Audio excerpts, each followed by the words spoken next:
Sebelum melanjutkan, jangan lupa subscribe dulu, terima kasih. Bab 279, Sekte Tak Berperasaan. Sekte Herles bermarkas di kota Herles dalam prefektur Skywave. Saudara pendekar pedang, kita akan segera tiba di kota tanpa hati.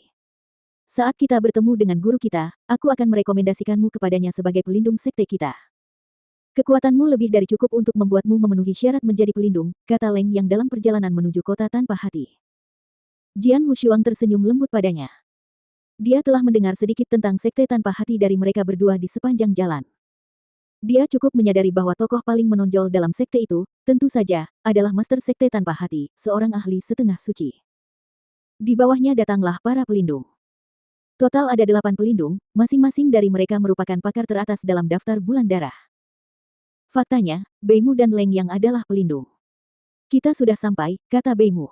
Jian Wushuang juga melihat kota besar di Cakrawala.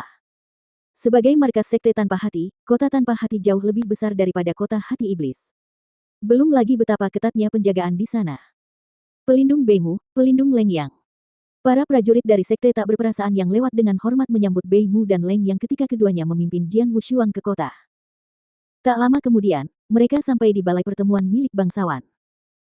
Di dalam, Master Sekte Tak Berhati, seorang lelaki tua kurus berambut ungu, tengah mendiskusikan sesuatu yang penting dengan beberapa pelindung lainnya ketika Jian Wushuang mengikuti Beimu dan Leng Yang ke dalam aula. Yang mulia, kami kembali, seru Leng Yang. Sikapnya selalu lebih lugas. Leng Yang, Beimu. Melihat penampilan mereka, sang guru tersenyum ramah dan menghentikan diskusi untuk sementara. Yang mulia, izinkan saya memperkenalkan Anda kepada saudara baru saya, pendekar pedang. Kita bertemu di sepanjang jalan, kata Leng Yang. Baik sang guru maupun para pelindung memandang ke arah Jian Wushuang dengan rasa ingin tahu. Terlalu muda. Itulah kesan pertama mereka terhadap Jian Wushuang. Yang mulia, dia mungkin masih muda, tetapi dia sudah sangat kuat. Beimu dan saya telah memutuskan untuk merekomendasikannya kepada Yang Mulia sebagai pelindung ke-9 sekte kami, kata Leng Yang. Ya, kami melakukannya. Beimu mengangguk sedikit. Oh. Baik Master Sekte Tanpa Hati dan para pelindung merasa kagum dengan rekomendasi itu. Hanya para ahli di daftar bulan darah atau mereka yang sebanding dengan mereka yang dapat memegang jabatan pelindung. Mereka belum pernah mendengar nama pendekar pedang sebelumnya, jadi nama itu jelas tidak pernah ada di daftar bulan darah. Anak muda, usiamu tampaknya baru menginjak awal 20-an. Mungkinkah kamu telah mencapai puncak alam yang void di usia yang begitu matang? Sang guru menoleh ke Jian Wushuang dan bertanya. Puncak alam void yang tidak, Yang Mulia. Sambil menggelengkan kepalanya, Jian Wushuang melanjutkan, saya baru saja berada di alam void yang awal. Baiklah. Sang guru mengangkat alisnya.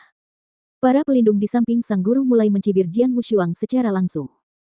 Seorang pelindung berkumis muram dengan mantel musang seputih salju berkata, apakah ini semacam lelucon Leng Yang, Beimu? Merekomendasikan seorang pemuda, yang baru mencapai alam void yang awal, sebagai pelindung sekte kita. Kita akan diejek oleh setiap faksi di prefektur Skywave jika rekomendasimu bocor dari sini.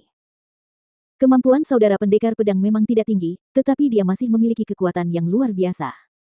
Beimu dan aku tidak dapat mengalahkannya dalam pertarungan singkat, tidak jika kami bekerja sama. Dengan kekuatan seperti itu, bukankah dia dapat terdaftar dalam daftar bulan darah? Leng Yang melirik pria yang tampak muram itu. Dari ekspresinya, orang lain dapat dengan mudah merasakan rasa jijik dan ketidakpuasannya. Katakan padaku, apakah kau menggunakan seluruh kekuatanmu untuk melawannya saat kau bekerja sama dengan Beimu? Tanya pria berwajah muram itu dengan kasar. Apakah kau menunjukkan alam 1000 gunturmu? Apakah Beimu menunjukkan cahaya hitam 3 kalinya? Tidak, jawab Leng Yang sambil menggelengkan kepalanya. Memang benar bahwa mereka meninggalkan sedikit kelonggaran saat bertarung dengan Jian Wushuang, dan begitu pula Jian Wushuang. Beimu dan dia tidak menggunakan keterampilan khusus mereka, tetapi dia percaya bahwa Jian Wushuang juga menahan kekuatan aslinya. Yah, itu intinya. Bagaimana kau bisa menyimpulkan bahwa pemuda ini setara denganmu sementara kau bahkan tidak menggunakan kemampuan terbaikmu saat bertarung dengannya? Tanya pria berwajah muram itu dengan seringai kejam. Tapi, Leng Yang mencoba mengatakan sesuatu lagi. Cukup. Sang guru mulai berbicara, yang membuat Leng Yang dan lelaki berwajah muram itu terdiam. Leng Yang, Beimu, lanjut sang guru, karena kalian berdua sangat merekomendasikan pemuda ini, saya yakin, dia pasti berbakat. Saya tidak akan menyia-nyiakan bakatnya. Tim pedang Wu Jiu yang berdarah-darah kebetulan kekurangan orang, jadi saya sarankan agar dia bergabung dengan tim pedang berdarah-darah itu terlebih dahulu. Yang Mulia. Leng Yang mengerutkan kening. Di matanya, Jian Wushuang cukup kuat untuk menjadi pelindung. Sudah cukup omonganmu. Sang guru menghentikan Leng Yang, lalu menatap Jian Wushuang dan bertanya, apa yang ingin kau katakan, anak muda? Saya terima. Jian Wushuang mengangguk tanpa ragu. Sebenarnya, dia sama sekali tidak peduli dengan jabatan pelindung. Yang terpenting baginya adalah menguatkan dirinya dengan melawan para ahli. Selama dia bisa mendapatkan kesempatan untuk menantang para ahli, tidak masalah apakah dia pelindung atau bukan. Baiklah. Wu Jiu, aku akan menitipkan pemuda ini padamu. Didiklah dia dengan baik, kata sang guru. Tidak masalah, Yang Mulia. Pria berwajah muram itu berdiri dan berjalan ke arah Jian Wushuang. Dengan suara pelan, dia berkata, "Nak, ikuti aku." Saudara pendekar pedang, kamu bisa tenang saja. Dengan kekuatanmu, kamu bisa mencapai hal-hal hebat dimanapun kamu berada, kata Leng Yang.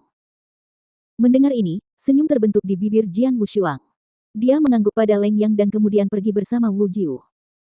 Di kekosongan di atas kota tanpa hati, Jian Wushuang berjalan perlahan di belakang Wu Jiu.